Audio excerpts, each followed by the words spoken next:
I'm proposing a project tentatively called Allen Studios, which is the name that my grandmother placed on her studios back in East Texas. She was a photographer back in the 1940s and 50s, and I wanted to tell this portion of the story in order to, it's to maintain history, to educate. I'm placing this story in Houston, Texas, though, in predominantly black neighborhoods such as 3rd Ward and 5th Ward. It's a quantum leap story, Twilight Zone type story that takes a black woman photographer, the only one in the area at the time, and she has opportunities to photograph everybody, but that doesn't mean that she's totally equal to everyone that she's dealing with. But she's employed by John Parker, who's a real estate agent, and he's really pushing her to do better, and he's giving her more money above and beyond what someone would normally give her in terms of taking photos and doing things like that.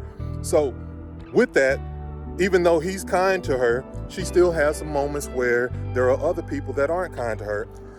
In the 1940s and 50s, my grandmother Rosetta is carrying a bag around. So she's carrying this baggage. You won't know what's in the baggage yet, but she's carrying this baggage. And as she's facing this adversity with people of her own kind and of other colors, she's whisked forward through civil rights and all the way through the 80s and into the 2000s and up till now.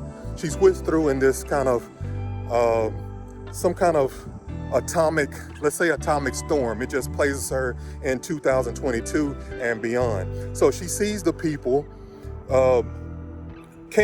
she's carrying this bag still, but she doesn't have her camera from back then. But she's seeing these people in 3rd Ward and 5th Ward, and they're, everybody has camera phones, everybody has loud music, people have different cars, and everything's updated.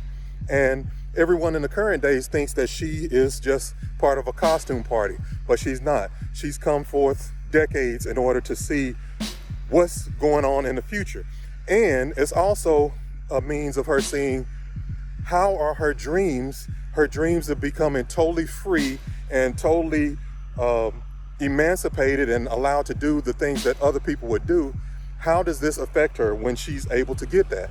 But in 2022 and beyond, I'm showing that those things don't necessarily come. You still have people that are bringing the value down of life, the value of life down, and they're not really fashion forward or even human forward. They're thinking for themselves, or they're still stuck in the thinking of yesteryear. That's why she's carrying the baggage around.